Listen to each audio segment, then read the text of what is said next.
Welcome to her Fireside Stories, wishing you a cozy and delightful listening experience.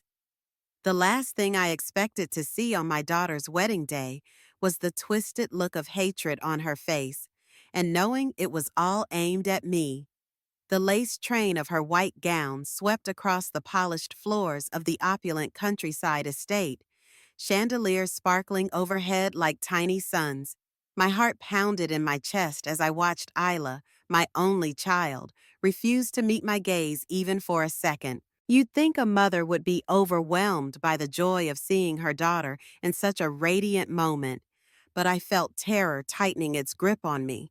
A storm of confusion raged in my mind, and it all came down to one damning realization.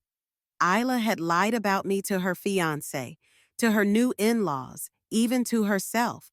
And now I was about to let the truth speak, no matter the cost. I was used to being invisible in the presence of the wealthy. My standard black dress, tailored for respectability, not grandeur, seemed to fade into the background of crystal candelabras and pearl-studded chairs. Standing in that grand hall, I couldn't help but recall how everything started to unravel. My mind wandered back to Isla at age 6, her warm brown eyes full of mischief, her curly auburn hair always tied up in pink ribbons.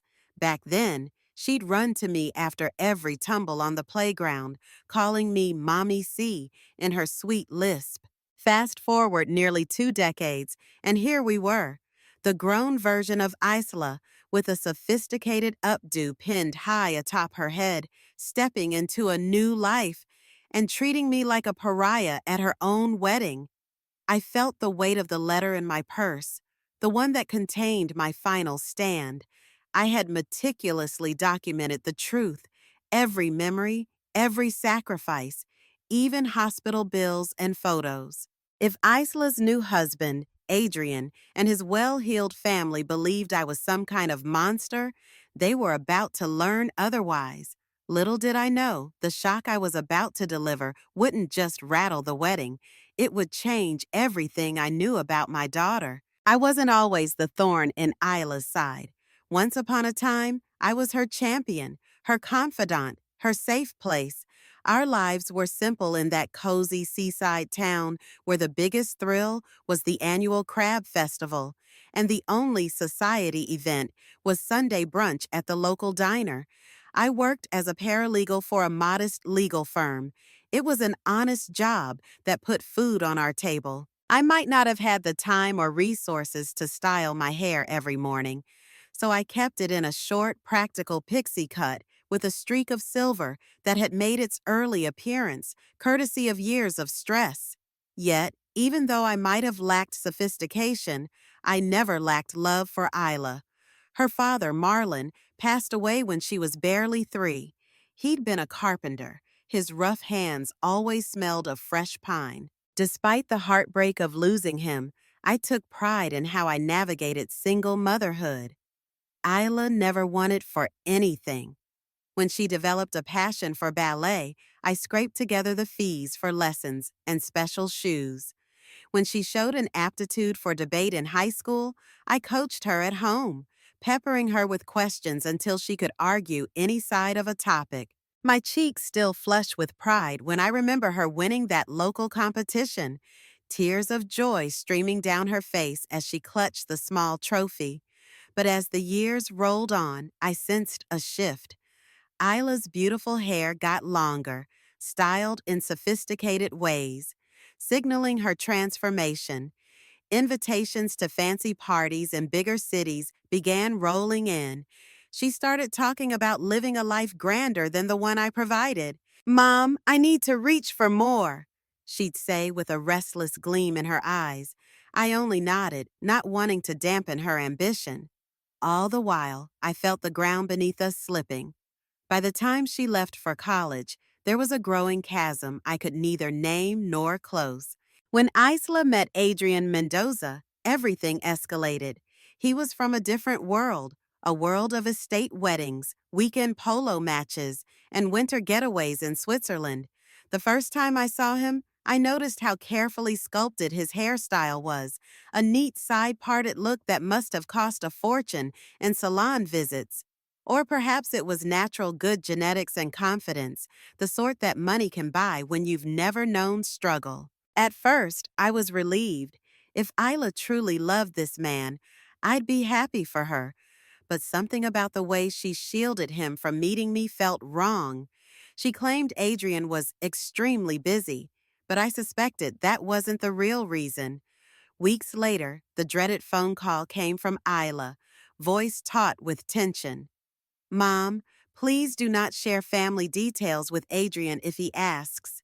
He's a little sensitive about certain topics, sensitive about topics like money, or about me working as a paralegal in a small town firm. The request was bizarre, but I didn't argue. Soon, she revealed the wedding date, but not one detail about her new life or how she spoke of me behind closed doors. If my mother's intuition was correct, she was rewriting her narrative, casting me in a role that would explain why we weren't the typical happy mother-daughter duo. Then came the rumor I overheard during the rehearsal dinner. I'd arrived early, planning to help set up, but Isla's soon-to-be mother-in-law, Lucy Mendoza, snidely asked, "Are you the caretaker? The wedding planner?" Before I could respond, Lucy turned to a friend and whispered, "I heard Cecilia, that's Isla's mother, was out of the picture for most of her childhood. Some tragic story, I believe." My stomach dropped. Out of the picture? I had raised Isla alone, sacrificing every comfort to ensure she thrived. If there was any tragedy, it was how my own daughter had started to see me as an embarrassment. Before we continue, I'd love to hear from you, dear reader. Comment 1 if you think Isla's behavior is driven by fear, or 2 if you believe it's motivated by pure ambition. Let me know what you think so far. The day before the wedding, while everyone else was buzzing around with last-minute tasks, arranging flowers, double-checking the dinner menu, assigning seats, I decided it was time to confront Isla. I found her in a quiet corner of the grand hotel suite, her shoulders draped in a luxurious silk robe, her thick auburn hair cascading down her back in loose waves. She was reviewing some final details about the decor, exuding an air of practiced elegance that clashed with memories of the barefoot girl who once climbed trees in our backyard. "Isla, we need to talk," I began, keeping my voice low. She barely glanced at me, focusing instead on her phone, tapping away messages in a wedding planning group chat. Then I said the words that made her freeze. "I know you've been lying about me." Her eyes flashed with fear and defiance. "Mom, please." "Not today," she hissed. "There's so much at stake. I don't want Adrian or his family to think I come from—" "Well," she trailed off, but the damage was done. My chest tightened with hurt. "So what have you told them?" I pressed. She refused to elaborate, only muttering something about a complicated relationship and "it's not my fault." It felt like trying to grasp water with my fingers. No matter how hard I tried, I couldn't hold on to anything concrete. In that moment, the dam broke. I realized I'd spent years turning a blind eye to her distancing behavior, hoping our bond was strong enough to endure. Now all illusions were shattered. It wasn't just one small lie, it was an entire tapestry of deceit. Whether out of shame for my humble background or fear of losing her fancy new life, Isla had painted me as an absentee mother, possibly even abusive or neglectful.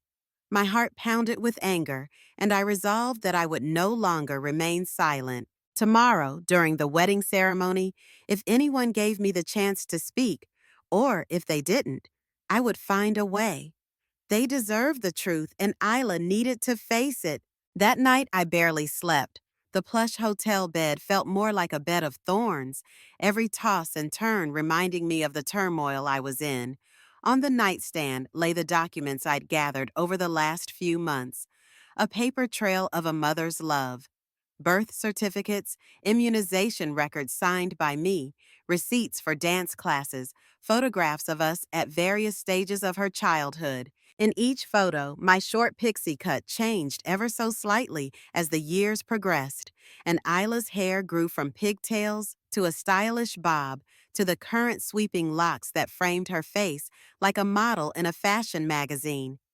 Each snapshot was a testament to my presence in her life. I also had a letter I'd written for Isla's 18th birthday, but never gave to her. Back then, I felt it was too personal, too raw.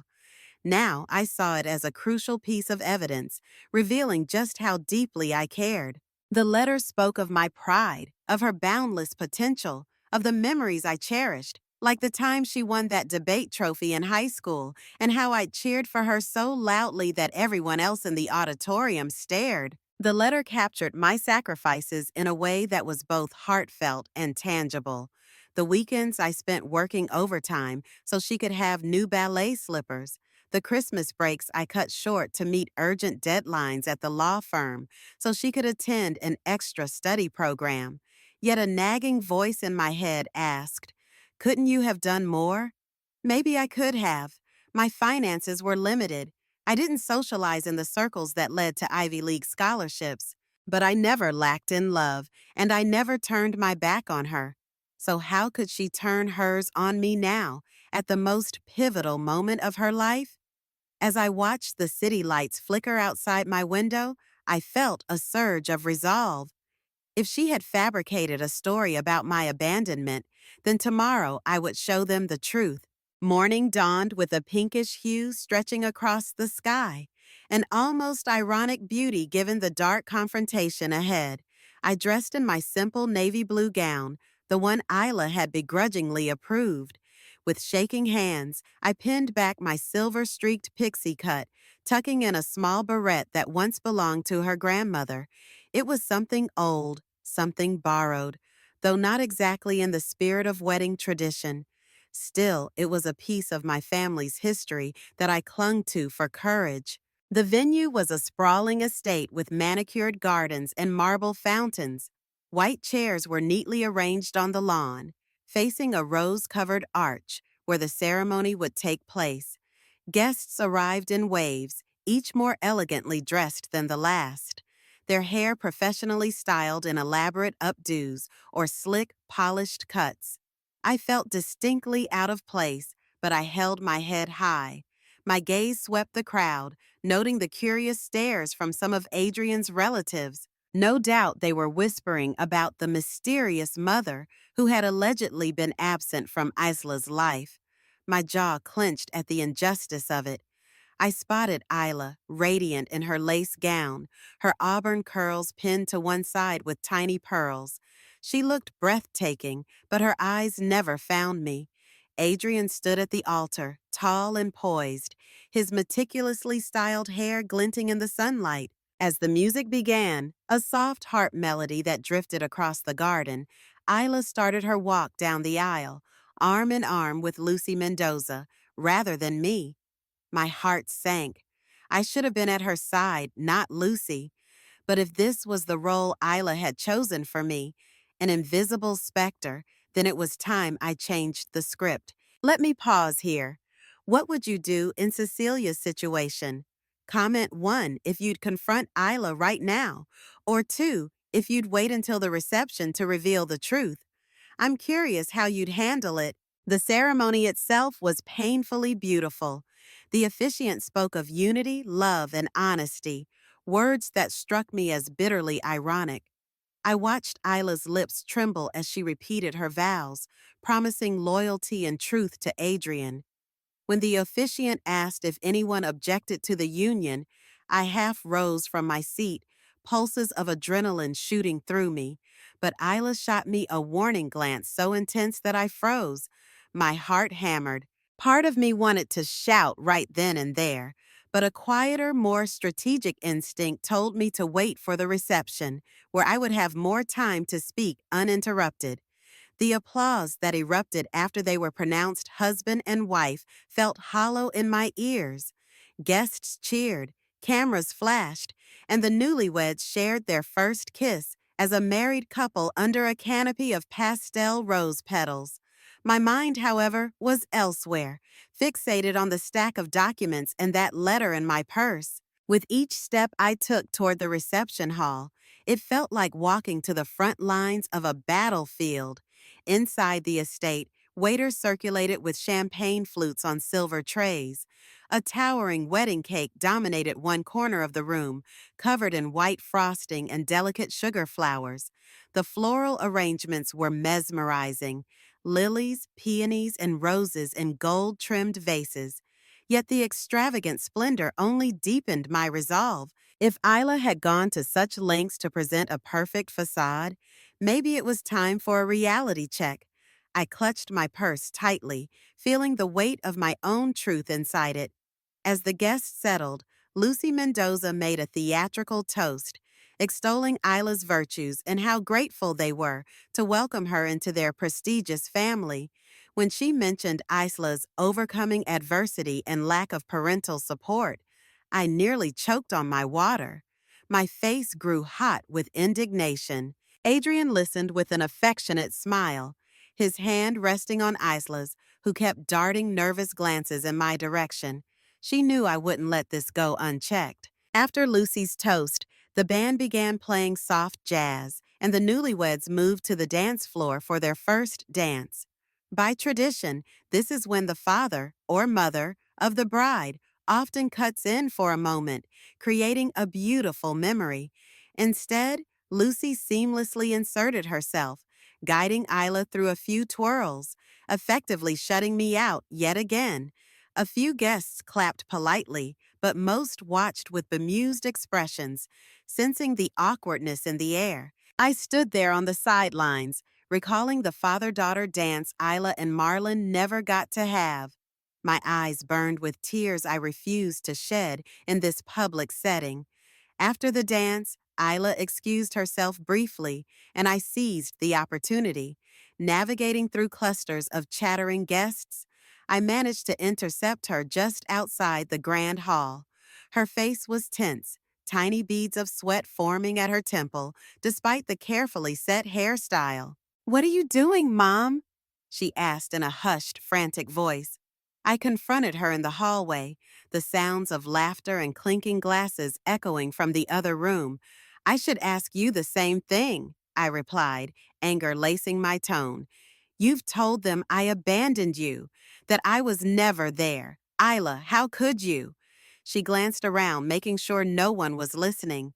"I never meant it to get so big," she whispered, eyes glistening. "Adrian's family is very proud. When we first started dating, I didn't want him to think I came from nothing. So I told a little story about being estranged from you, and it just spiraled." "A little story," I echoed, my voice trembling. "You've painted me as an absentee mother. All the nights I spent working an extra shift to buy you textbooks. Was that absentee?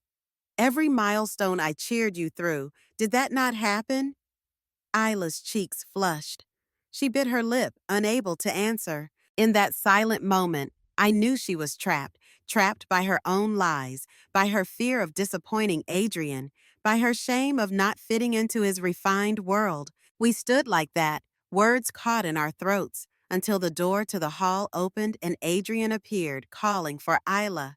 She quickly wiped her eyes and pasted on a smile, so dazzling you'd think she was the happiest bride alive. "I'll be right there, darling," she assured him, her voice like honey. He nodded politely at me, a hint of uncertainty in his eyes, and returned to the party. Once he was gone, Isla turned back to me with a desperate plea. "Mom, please, can we handle this later? There's so much riding on this wedding. I promise I'll make it right, but not now, please."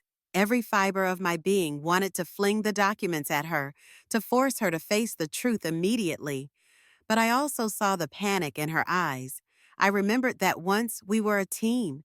She was my little girl, no matter how much she'd grown into this polished, refined woman. With a sigh, I nodded. "We'll talk later, but I won't lie for you anymore." Isla gave a tiny nod, relief and dread flickering across her features, before she slipped back into the reception.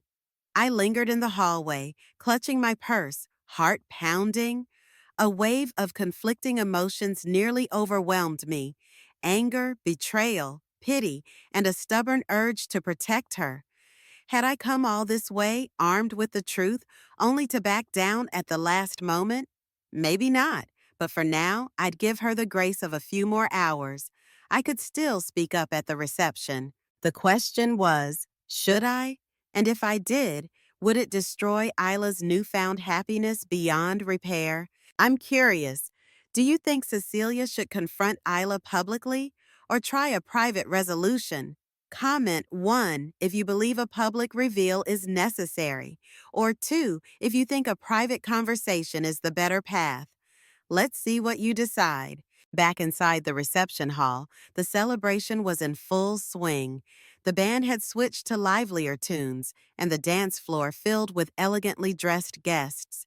Adrian was chatting with friends near the bar, glancing occasionally at Isla, who was politely engaged in small talk with relatives from his side. I took a seat at a corner table, grateful to blend into the background for a moment. My mind raced through possible scenarios. Should I leave quietly, preserving Isla's illusions, or should I wait for a chance to speak? A waiter approached with a tray of wine glasses. I took one, hoping it would steady my nerves, even though I rarely drank. As I sipped, my gaze wandered around the room. There was Lucy Mendoza, radiant in a dark emerald gown, describing some charity gala she'd chaired the previous year. Nearby stood Adrian's father, Bernard, whose neatly styled salt and pepper hair lent him a dignified, intellectual look. He was laughing with a small group of well-dressed men. Every so often, their eyes flicked to me, curiosity evident. Just then, Lucy caught my eye and offered a polite smile. "Cecilia, isn't it?" she asked, gliding over. "We haven't had a chance to properly speak. You must be so proud of Isla. She's come so far despite her difficult upbringing." I swallowed, resisting the urge to lash out. "I am proud of her," I replied, trying to keep my voice level. "But I wouldn't necessarily call her upbringing difficult." Lucy tilted her head, as though I were a curious exhibit. "Oh, that's certainly not what we were told. Isla never mentioned you much, except to say you were absent. But I suppose it's all water under the bridge now, with this wonderful union." She raised her glass in a mock toast, and my blood boiled at the patronizing gesture.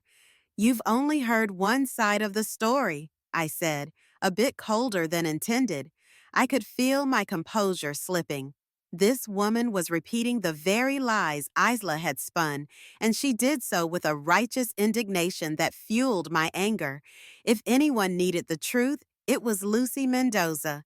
And if I had to deliver it in a grand, dramatic fashion, so be it. Lucy's polite veneer faltered for a split second, and I could see the curiosity flare in her eyes.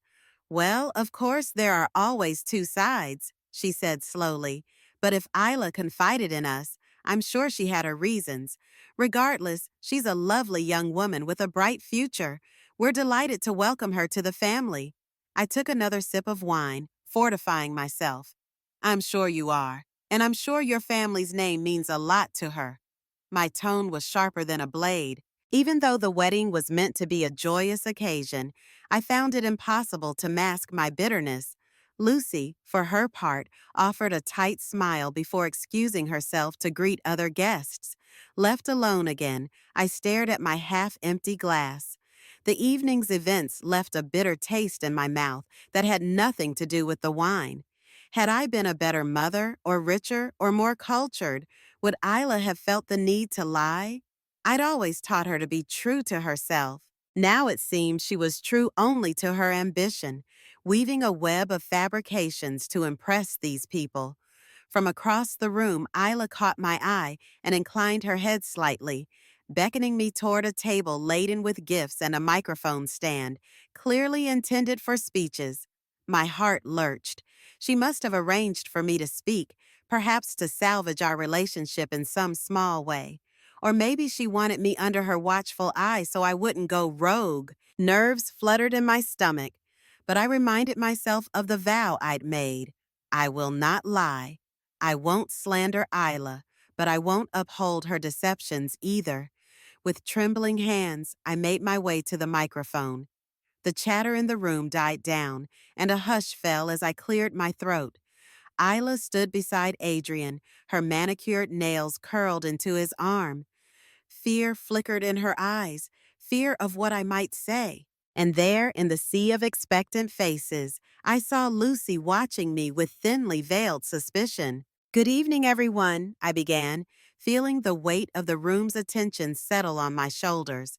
"My name is Cecilia Adams, and I am Isla's mother." Soft murmurs rippled through the crowd, as though they'd just realized I wasn't the wedding planner or a distant cousin. I'd like to say a few words about the incredible journey that brought my daughter to this moment. I paused, scanning the faces before me. Adrian looked relaxed, but Isla's lips were pressed together in a thin line, her cheeks pale. Lucy stared at me over the rim of her champagne flute. I could almost hear her thoughts. What is she going to say? 1,000 memories collided in my mind, but I stuck to the plan. Start gently, then reveal the truth with tact and dignity. Isla was an extraordinary child, I continued, my voice shaking slightly. Her imagination was boundless, and she had a passion for life that was infectious. Even when times were tough after we lost her father, she managed to find joy in the simplest things. I watched her grow from a curious toddler to a brilliant student, then to a graceful ballerina, and eventually a confident debater. The crowd listened politely, some nodding in acknowledgement of Isla's achievements. I took a deep breath. I want to make one thing clear. At no point in her life did I ever leave her side. We faced challenges, financial ones, emotional ones, but we faced them together. Isla was never alone. A quiver of tension pulsed through the room at those last words. I caught a glimpse of Isla's eyes pooling with tears, or maybe it was just the reflection of the chandeliers. My next words hung on the tip of my tongue, and I knew once I uttered them, there would be no going back. Before we unveil Cecilia's big reveal, I'd love your thoughts. Comment 1 if you think Cecilia will maintain composure, or 2 if you suspect she might explode with rage. Your guess is as good as mine. "I'm aware," I said, voice gaining confidence, "that there have been misconceptions about my role in Isla's life. Rumors, if you will. Some of you may have heard that I wasn't there for her, that I left her to fend for herself. I want to set the record straight. I never abandoned my daughter. The experiences we shared, from her first steps to her acceptance into college, are all proof that we navigated life side by side." A hush fell, the weight of my words sinking into the crowd. Some people stared at Isla, whose face was turning a blotchy pink, her carefully applied makeup doing little to hide her emotional turmoil. Adrian's brow furrowed as he looked from me to his wife, confusion etched in his features. Reaching into my purse, I drew out a small stack of photographs. "These," I said, "are pictures of Isla's birthdays, dance recitals, debate tournaments. I was there at every single one of them. And these," I added, pulling out a few dog-eared letters, "are letters I wrote to her when she graduated from high school. Letters expressing how proud I was, how I believed in her potential more than anyone on this earth." The guests' eyes darted from the photographs to Isla, some looking sympathetic, others outright scandalized. Lucy Mendoza's lips parted, but no words came out. She glanced at Isla as if demanding an explanation. "I'm not here to blame Isla," I continued, steadying my voice. "I love my daughter more than words can convey, but I cannot stand by and watch falsehoods overshadow the truth. I raised Isla with every ounce of love I had. Any story that claims otherwise is simply untrue." A ripple of commotion followed. Adrian took Isla's hand, his eyes filled with questions. Isla stared at the floor, tears threatening to spill. I braced myself for the storm, aware that this was the moment everything would either fall apart or be rebuilt on honest ground. For a few excruciating seconds, no one spoke. The silence was so thick it felt like another presence in the room. Then Adrian broke it. Isla? He asked softly, turning to his bride. What is your mother talking about? You told me. His voice trailed off, and the unspoken words were as loud as gunshots. You told me she abandoned you. The color drained from Isla's face. She opened her mouth, then closed it again, swallowing hard as if the words lodged in her throat. Finally, she whispered, Adrian, there's more to the story. Lucy stepped forward, her eyes flashing with both concern and anger. Isla, she said sharply, we accepted you into our family because we believed in your integrity. If there's any misunderstanding, now is the time to clear it up. Emotions warred on Isla's face. Fear, shame, sorrow. She tightened her grip on Adrian's hand, as though desperate not to lose the stability he represented. I never meant to lie, she began, voice trembling.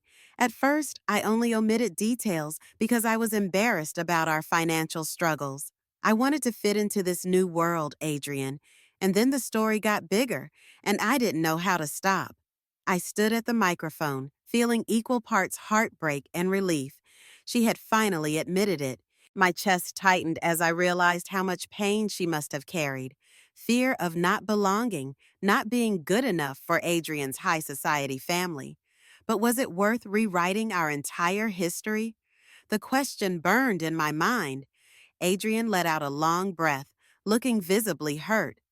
Lucy's lips were pressed into a thin line, her facade of polite graciousness cracking. The room was so quiet that every shuffle of feet and every hushed whisper seemed amplified. At that moment, I almost regretted my decision to speak, seeing how it tore at Isla's newlywed joy. But I reminded myself that there could be no real joy without honesty. Adrian gently released Isla's hand and walked toward me.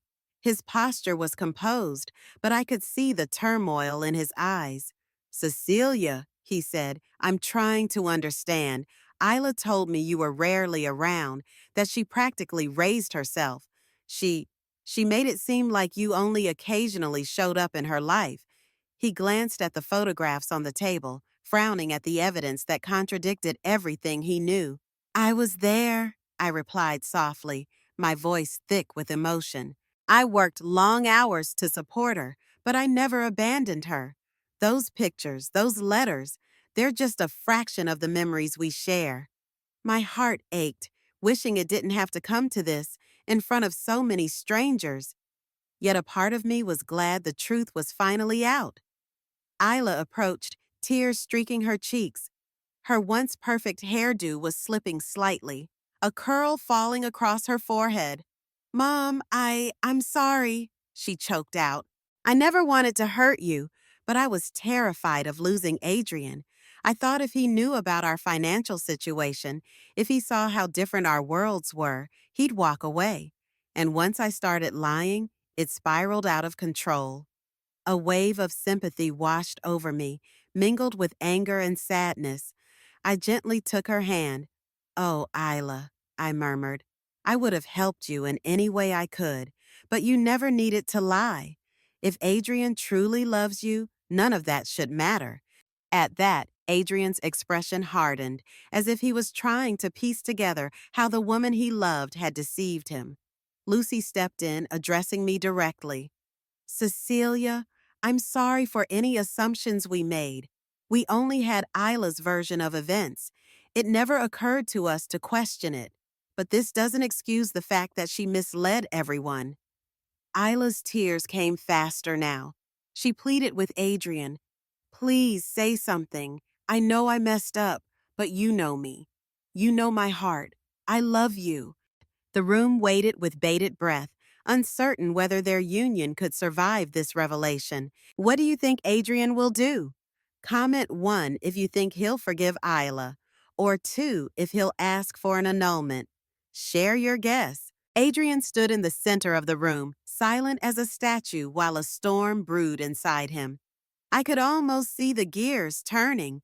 His shoulders tensed, eyes glancing from Isla's tear-stained face to the photographs that painted a very different history. The tension among the guests was palpable. You could practically hear the collective heartbeat echoing against the gilded walls. After what felt like an eternity, Adrian turned to Isla. "I love you," he said quietly, "but I don't understand why you thought I'd reject you if you came from a less privileged background. Did you think my love was that shallow?" There was genuine hurt in his voice, and it cut through the air like a knife. Isla's face contorted with regret. "No, I didn't know. I guess I was scared that I wouldn't fit into your life, scared that your parents would disapprove. So I told them you didn't have much of a mother figure, that you had to make your way on your own." It sounded more triumphant, more like a success story they'd admire. Her words spilled out in a rush, each one resonating with a raw vulnerability I hadn't heard in her voice for a long time. Lucy and Bernard exchanged glances, their earlier disapproval tempered by a flicker of sympathy. Yet their disappointment was still clear. Adrian closed his eyes briefly, as if trying to find composure. "You're my wife now," he said, "and I'm willing to work through this. But we have to start with honesty, no more lies, about anything." Relief flooded Isla's expression. She clasped Adrian's hands, nodding fervently. "I promise," she whispered. "No more lies." A wave of subdued applause and murmurs swept through the crowd, and although the atmosphere remained tense, there was a collective exhale. In that moment, I felt a swirl of emotions: relief that Isla's marriage might survive, sorrow that it had come to this public display, and a lingering ache for the bond between mother and daughter that felt so fragile now. Would this be the first step toward rebuilding what was lost? Or was it too little, too late? Gradually, the reception regained some semblance of normalcy, but the festive spirit was tinged with an unmistakable heaviness. Isla and Adrian retreated to a quieter corner, talking in low voices, punctuated by the occasional tearful sniffle. Lucy Mendoza steered the conversation toward lighter topics among the guests, trying to smooth over the family drama with practiced social grace. Bernard, for his part, seemed thoughtful, his eyes occasionally wandering in my direction as though to gauge my emotions. I took the opportunity to step outside for a breath of fresh air. The estate's garden was illuminated by string lights, casting a soft golden glow over the manicured hedges and cobblestone walkways. A fountain bubbled in the distance, and the smell of roses mingled with the crisp evening air. It was a welcome respite from the tension inside. I found a stone bench beneath a willow tree and sank onto it, feeling the weight of the evening press down on me. My mind wandered back to the day I first realized Isla was drifting away, her 15th birthday, when instead of inviting friends from the neighborhood, she insisted on a party at a fancy hotel lounge. I couldn't afford it, so she sulked for weeks. In retrospect, that might have been the first sign that she equated worth with wealth, something Marlon and I had never instilled in her. As I stared at the garden lights dancing above me, a pair of footsteps approached. I looked up to see Bernard Mendoza. He wore a tailored suit that gave him an air of distinguished elegance, and his salt and pepper hair was combed back with meticulous care. "Mind if I join you?" he asked. I scooted over, gesturing for him to sit. For a moment, we both watched the fountain in silence. Then he spoke. "I owe you an apology, Cecilia. We never thought to question Isla's story. We accepted her word at face value, and that was our mistake." His tone was sincere, lacking the condescension I'd experienced from Lucy earlier. I sighed, turning to face Bernard. "It wasn't just your mistake," I admitted, my voice tired. "Isla is the one who told those lies. I wish she hadn't felt the need." He nodded, eyes thoughtful. "I suppose in our circle, status matters more than it should. Perhaps she felt intimidated and wanted to appear resilient, self-made in the absence of parental support." He paused, then glanced at me with empathy. But you clearly poured your heart and soul into raising her. Anyone can see that. His words were a balm on the raw wound that had festered all evening. I felt the tension in my shoulders ease a fraction. Thank you, I managed, voice choking with unexpected gratitude. It hasn't been easy, working full time, making ends meet, trying to be both mother and father. Bernard shifted his gaze to the estate behind us, where the muffled sound of music and laughter drifted through the open doors. Families are complicated, he mused, regardless of wealth. I'm glad Isla found Adrian. He truly loves her. I believe they can overcome this if they both commit to honesty. I let out a long breath, feeling a tear slip down my cheek. I hope so. I don't want her to lose what she's built. I just, I want her to stop being ashamed of where she came from. Bernard patted my hand gently. Give her time.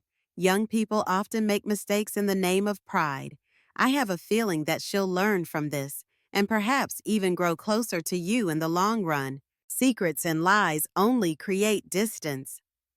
For the first time that night, a tender hope flickered in me. Maybe Bernard was right. Maybe this painful public reckoning was the catalyst we needed to move forward. No more secrets, no more half-truths. I looked up at the willow branches swaying overhead, softly illuminated by the garden lights, and whispered a silent prayer for my daughter, for her marriage, and for the bond I still yearn to share with her. Do you think Isla will truly reconcile with Cecilia, or will the lies leave permanent damage? Comment 1 if you believe in complete reconciliation, or 2 if you think scars remain. I'd love to hear your insights. When I re-entered the reception hall, I found a change in the atmosphere. The music was calmer, guests had thinned out on the dance floor, and many people were clustered at tables, quietly discussing the evening's dramatic turn of events. A few even approached me, cautiously at first, to express sympathy or curiosity. Most, however, politely kept their distance, unsure how to navigate the emotional fallout of Isla's lies. Near the head table, I spotted Isla in deep conversation with Adrian. Her mascara had smeared, and she looked exhausted, yet there was a glimmer of relief in her eyes. Adrian was stroking her hand gently, and the tension between them seemed less intense than before. Maybe Bernard was right, and they really would be okay in the end. Drawing a deep breath, I walked over to them. Isla caught sight of me and stood up slowly. She looked like she wanted to say something, but her throat seemed to close up. Adrian offered me a weary smile. Mrs. Adams, Cecilia, I'd like to apologize for my part in this misunderstanding, he began, his voice subdued.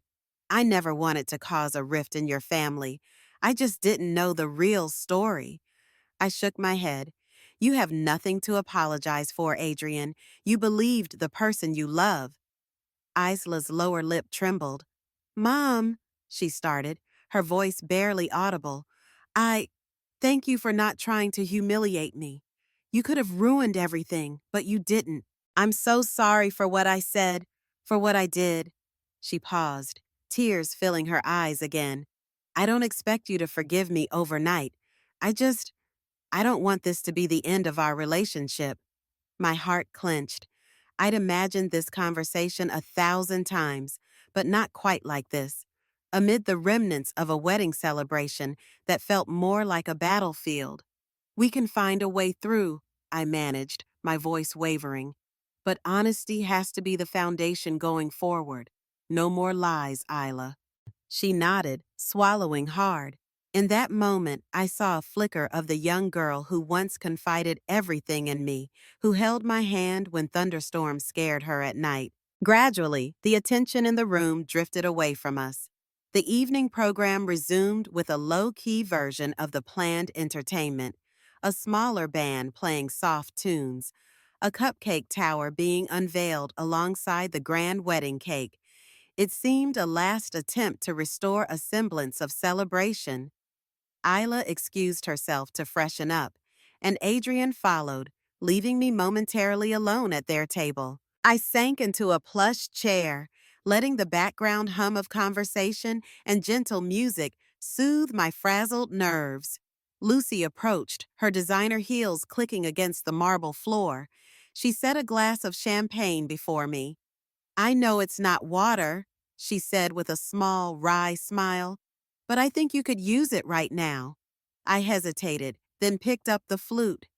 Thank you, I said softly. The icy, bubbly liquid provided a momentary lift, and Lucy settled into the chair opposite me, her expression more genuine than before. I have to admit, she began, I'm struggling with mixed feelings. I'm upset that Isla deceived us, but I also sympathize with her fear of rejection. High society can be unforgiving. She glanced at me, perhaps expecting indignation at her mention of high society, but I simply nodded. Isla never lacked love, I said quietly, but she always wanted more excitement, more opportunity, more everything. If she saw you and your family as her gateway to that life, it might have felt too risky to be honest. Lucy sighed. I suppose. Still, honesty is essential in any relationship, especially marriage. I'm going to have a long talk with my son about the importance of open communication, and hopefully, that conversation will extend to Isla as well. She studied me for a moment. You really love your daughter, don't you? I fought back tears at the question's simplicity. With all my heart, I replied. I just never imagined she'd feel so ashamed of me, or of the life we led, that she'd erase me from it. That part still stings. Lucy reached out and covered my hand with hers, giving it a gentle squeeze. Let's hope this is a lesson for all of us. The final hours of the reception passed without further scandal. Guests who remained were either too polite or too tired to rehash the drama. Eventually, the newlyweds performed the customary cake cutting, admittedly with some forced smiles, and danced one more waltz under the dimmed chandeliers. When it came time for the couple to depart for their honeymoon suite upstairs, a subdued cheer rose from the crowd. Bouquets were clutched, more pictures were taken, and for a moment, a thin veil of normalcy descended. I stood near the exit, unsure if I should say goodbye or slip away quietly. Then I saw Isla approaching, still in her wedding gown, though her hair was now pulled into a loose, hastily done ponytail, an uncharacteristic style for her on such a big day, but one that revealed her exhaustion. Adrian lingered a few steps behind, giving us space. Mom, she said, her voice soft, we'll talk soon. We're scheduled to leave for a short honeymoon in Hawaii, but after we get back, I'd like to come visit you. Maybe we can start over? Her eyes brimmed with a cautious hope. I exhaled, relief mixing with the sting of residual hurt. Yes, Isla, I'd like that. But remember, this doesn't just blow over. We need to really talk about everything. No more secrets. She nodded vigorously, lips curving into a tremulous smile. I understand. Thank you for everything. For not destroying me tonight, even though you had every right to. Adrian stepped forward, placing a gentle hand on Isla's shoulder.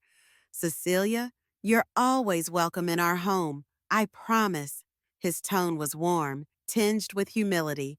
Despite the swirling emotions of the evening, I sensed he genuinely meant it. I watched them ascend the grand staircase, Isla's dress trailing behind her, the soft glow of chandelier light illuminating the path. In that moment, I felt not the typical motherly pride, but a cautious optimism. The road ahead wouldn't be easy, but maybe, just maybe, we could find our way back to each other. Do you believe Isla can truly change, or will old habits die hard? Comment 1 for yes, she'll change for good, or 2 if you think she's likely to slip back. I'm eager to see your perspective. 2 weeks later, the morning sunlight filtered through my kitchen window, casting warm squares of light onto the linoleum floor. I was home, back in our small seaside house, the place Isla once called too cramped, yet it was still the coziest corner of the world for me. Since returning from the wedding, I'd spent my days returning to routine, heading to the law firm, scheduling client meetings, and occasionally flipping through the pictures I'd shown at Isla's wedding. Some part of me worried I'd regret my public confrontation, but the more I thought about it, the more convinced I became that truth had been necessary. I was cleaning the dishes from breakfast when my phone chimed with a text message. Drying my hands, I read it with a slight tremor in my heart. Isla. Mom, can I come see you this weekend? I have so much to talk about. I stared at the words, feeling relief and anxiety in equal measure. Immediately, I typed back, "Of course, sweetheart. Always." Then I paused, reconsidered calling her that affectionate name, sweetheart, and sent the text anyway. She needs to know my love hasn't changed, I told myself. That Saturday, Isla arrived around noon, stepping out of a sleek black car in jeans and a simple blouse. She had her hair down, no elaborate updo or fancy accessories, just Isla, as she'd been when she was a teenager. The sight tugged at my heartstrings. When I opened the front door, her eyes darted around, as if reorienting herself to a place she once called home. The walls were still decorated with old photos, the furniture the same. It was as though time had stalled in this modest house, waiting for her return. We sat at the kitchen table, the same one where we'd once done her homework. I brewed us tea, her favorite blend of chamomile and honey. She fidgeted, her newlywed ring catching the sunlight. Hawaii was beautiful, she offered quietly, but it felt like there was a big conversation I needed to have before I could fully enjoy anything. I nodded, trying to keep my emotions in check. I'm glad you came back to talk. I've been worried, I suppose. Worried you'd decide it was easier not to face this. Isla's eyes filled with tears. I almost did, Mom.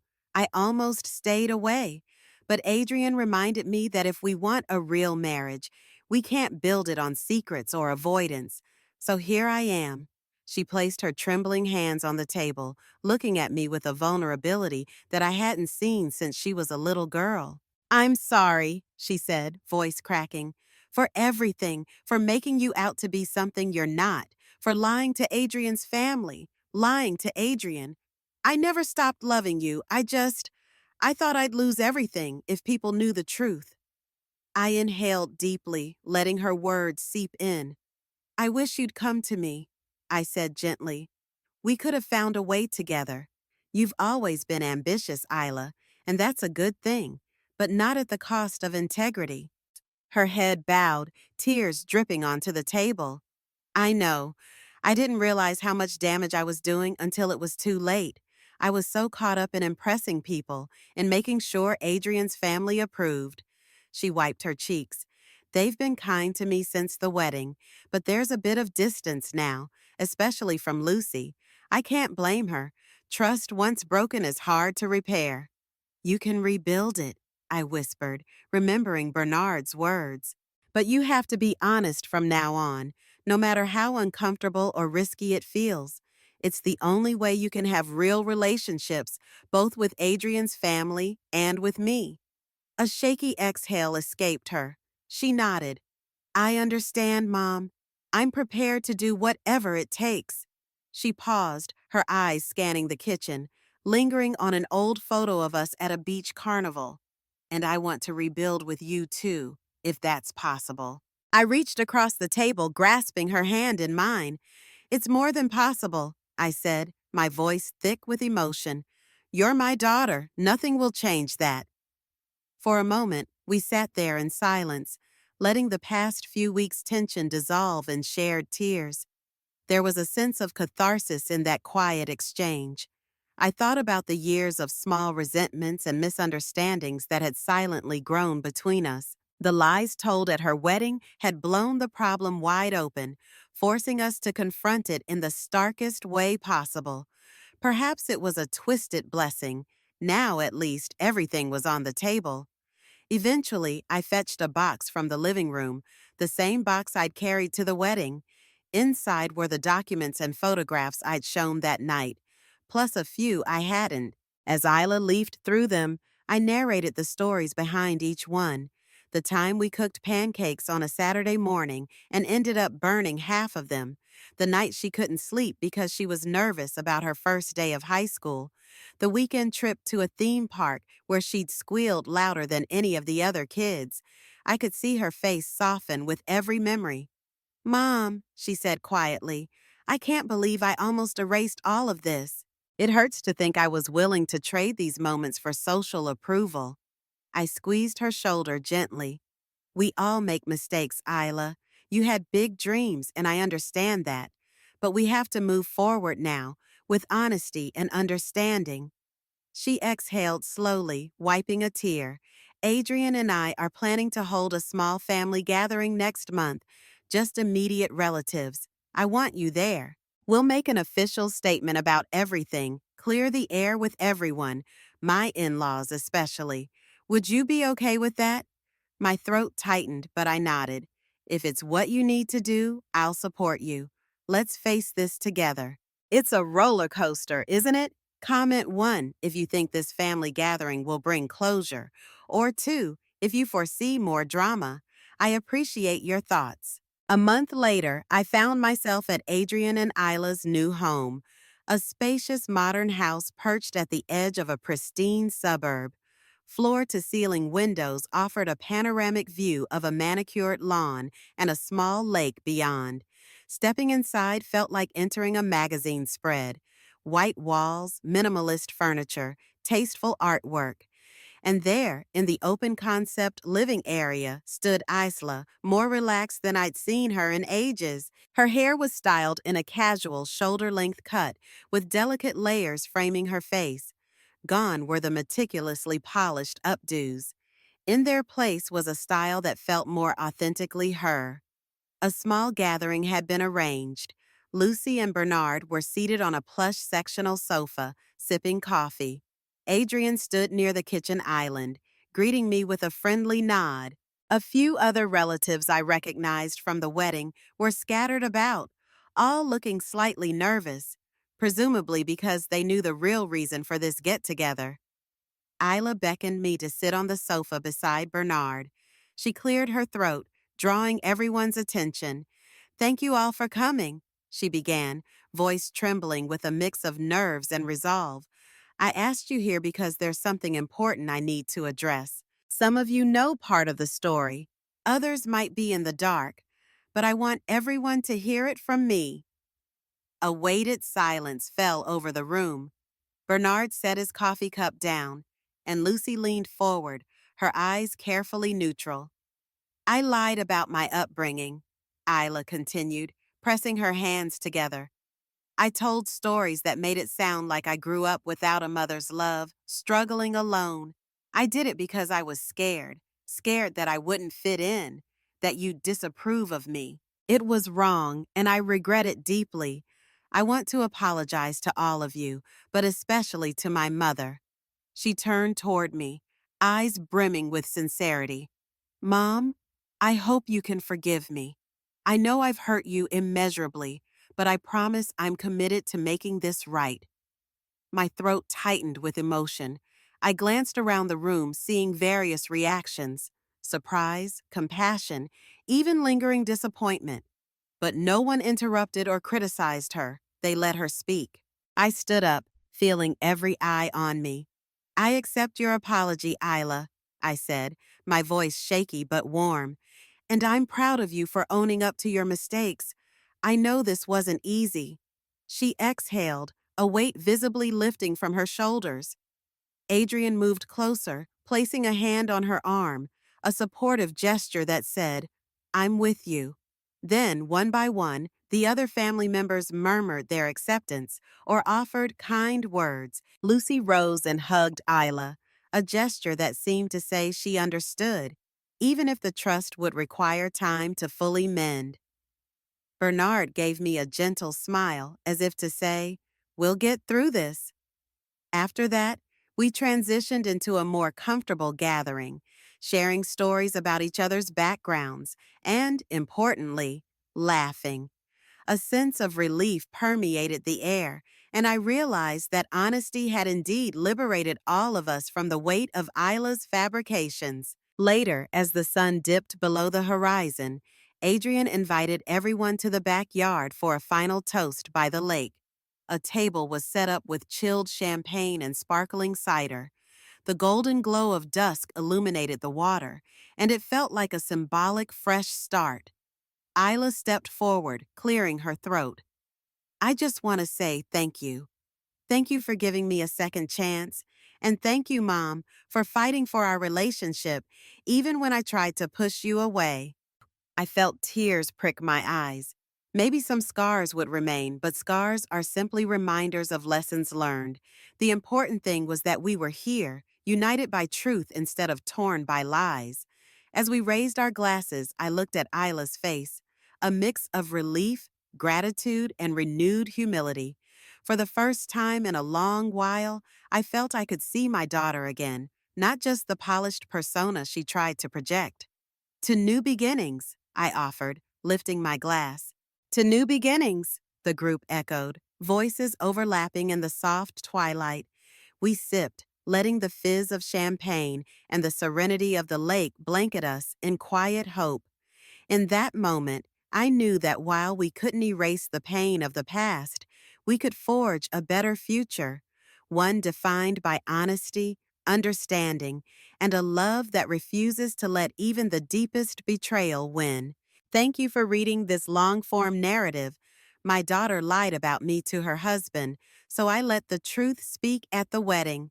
I hope this story offered an intense emotional journey, balanced with the necessary drama and ultimate reconciliation.